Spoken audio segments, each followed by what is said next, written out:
उम्मीद करता हूँ आप लोग अच्छे होंगे। माई सेल्फ विनय कुमार विन and welcome to my channel Chem Tube by Vinay sir.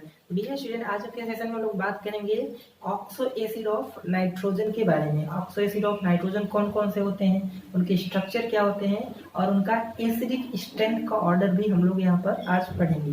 ठीक है, तो चलिए स्टार्ट करते हैं। तो सबसे पहला जो ऑक्सो एसिड है नाइट्रोजन का, that is hyponitrous acid. First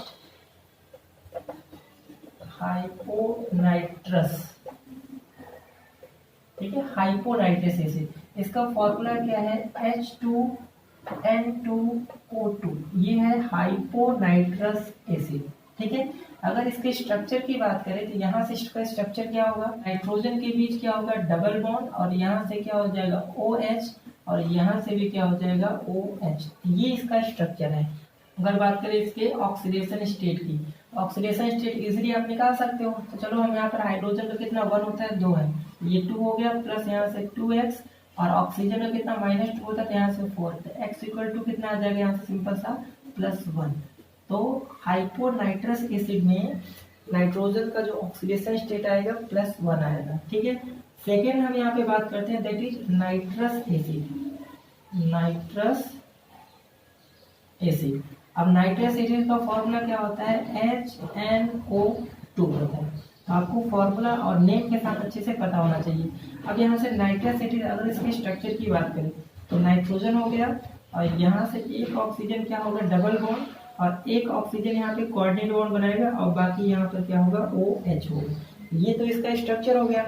अगर बात करें इसके ऑक्सीडेशन स्टेट की, ऑक्सीडेशन स्टेट क्या होगा, हाइड्रोजन का 1 होता है, नाइट्रोजन का हमें निकालना है x मान लिया, ठीक है, और यहाँ से क्या करना -4, तो x इक्वल टू कितना आएगा, +3। तो नाइट्रस एसिड में जो नाइट्रोजन का ऑक्सीडेशन स्टेट आएगा दैट इज +3 आएगा। नेक्स्ट यहाँ पे बात करें, दैट इज नाइट्रिक एसिड। ठीक है, नाइट्रिक एसिड, अब इसका फॉर्मूला तो बचपन से ही आप पढ़े हो, HNO3 होता है नाइट्रिक एसिड का फॉर्मूला।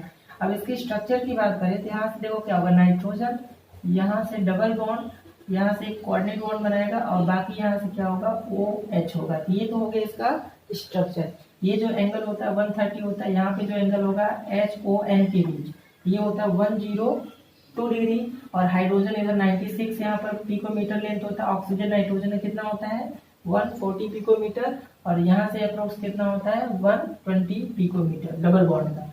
तो यहाँ पर हम बात करें ऑक्सीडेशन स्टेट की, ऑक्सीडेशन स्टेट आसानी से नाइट्रोजन का हम निकाल सकते हैं। तो हाइड्रोजन का कितना हो गया, यहाँ से 1, नाइट्रोजन का x, और ऑक्सीजन का -6, क्योंकि यहाँ पे एक ऑक्सीजन पे -2 चार्ज होगा, 3 ऑक्सीजन है, तो यहाँ पे -6 हो जाएगा, तो x इक्वल टू कितना आएगा, +5 ऑक्सीडेशन स्टेट आएगा। नेक्स्ट यहाँ पे लास्ट जो है पर नाइट्रिक एसिड, पर नाइट्रिक एसिड। अब इसका जो फॉर्मूला क्या है, HNO4, ये है पर नाइट्रिक एसिड। ओके, अब इसके स्ट्रक्चर की अगर बात की जाए, इसमें एक होता है पैरोक्साइड लिंकेज होता है। तो यहाँ पर जैसे नाइट्रोजन है, यहाँ से ये तो ठीक है डबल बॉन्ड है, यहाँ पर ध्यान रखिए वेरी इंपॉर्टेंट, यहाँ पर एक होता है यहाँ पर पैरोक्साइड लिंक, बाकी यहाँ से एक यहाँ पे कोऑर्डिनेट बॉन्ड बनाएगा। तो ध्यान रखो कि पर नाइट्रिक एसिड में एक पैरोक्साइड लिंकेज होता है, जिसको पैरोक्सी लिंकेज भी बोलते हैं। ये जो लिंकेज है दैट इज पैरोक्साइड लिंकेज। तो बाकी किसी भी ऑक्सो एसिड ऑफ नाइट्रोजन में ऐसा नहीं था, ये पर नाइट्रिक एसिड में यहाँ पर ये है क्या, पैरोक्साइड लिंकेज है। ठीक है, पैरोक्साइड लिंकेज या पर ऑक्सी लिंकेज, पैरोक्सी लिंकेज भी बोलते हैं। अब देखो यहाँ पर पैरोक्साइड लिंकेज, इन दोनों ऑक्सीजन पे -1 चार्ज होगा। तो अगर हम इसका ऑक्सीडेशन स्टेट निकालें तो ये 2 ऑक्सीजन है जिनपे -2 चार्ज होगा, हाइड्रोजन का देखो +1 होगा, नाइट्रोजन का हमें निकालना है x। अब 2 ऑक्सीजन पे -1 चार्ज होगा, बिकॉज ये पैरोक्साइड लिंकेज है।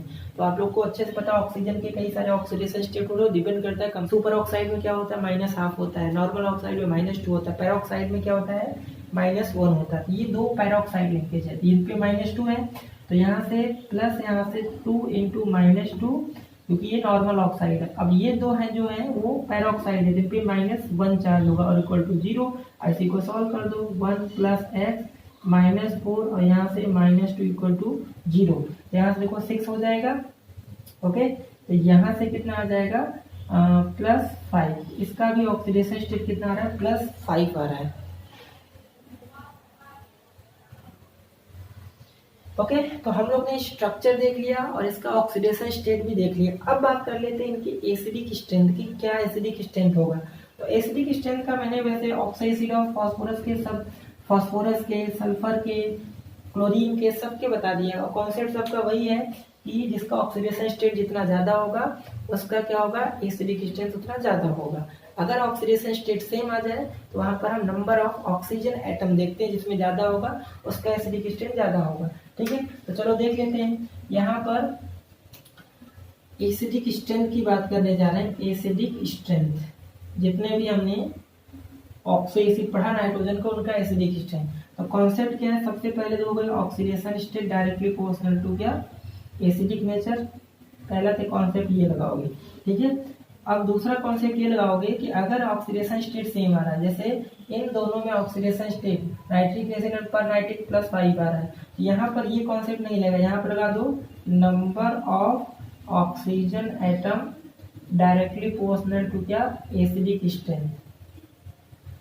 ठीक है, ये कॉन्सेप्ट लगा दो तो आसानी से कर लोगे आप। तो इस कॉन्सेप्ट, दोनों के कॉन्सेप्ट का, और सबसे ज्यादा एसिडिक स्ट्रेंथ कितना, इन दोनों का, तो इन दोनों से कम ही होगा, क्योंकि इनका +5 है, इनका एक का +1 है, एक का +3 है। तो सबसे कम एसिडिक स्ट्रेंथ किसका होगा, पर हाइपोनाइट्रस एसिड को। ठीक है, और सबसे ज्यादा किसका होगा, देखिए +5 दोनों का है, तो किसमें ऑक्सीजन एटम ज्यादा है, पर नाइट्रिक एसिड में 4 ऑक्सीजन है, इसमें क्या है 3 है।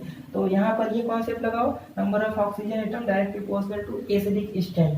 तो सबसे ज्यादा पर नाइट्रिक एसिड मतलब किसका हो जाएगा, HNO4, उसके बाद HNO3। ठीक है, उसके बाद यहाँ नाइट्रस एसिड हो जाएगा HNO2, और सबसे कम जो होगा hyponitrous acid, that is H2N2O2। तो ये हो गया बच्चों एसिडिक स्ट्रेंथ का ऑर्डर, वेरी इंपॉर्टेंट। ठीक है, वेरी इंपॉर्टेंट आपके एग्जाम के पॉइंट ऑफ व्यू से। आपका चाहे बोर्ड का एग्जाम हो, चाहे जेई नीट का एग्जाम हो, ये ऑक्सो एसिड जो पी ब्लॉक में दिए एक भी आप छोड़ के नहीं जाना, उनका स्ट्रक्चर, प्रॉपर्टी और एसिडिक स्ट्रेंथ। तो आपको कंपटीशन वगैरह में एसिडिक स्ट्रेंथ से रिलेटेड क्वेश्चन 100% पूछे ही जाते हैं। तो आप एटलीस्ट पी ब्लॉक के वो टॉपिक अच्छे से कवर कर लीजिए जो ज्यादा इंपॉर्टेंट है अदर टॉपिक के कंपेयर में। तो उसमें ऑक्सो एसिड का भी नाम आता है आपके इंपॉर्टेंट में। तो आई होप आपको वीडियो पसंद आया होगा, प्लीज लाइक करें, शेयर करें, सब्सक्राइब करें। मिलते हैं हम लोग नेक्स्ट लेक्चर में।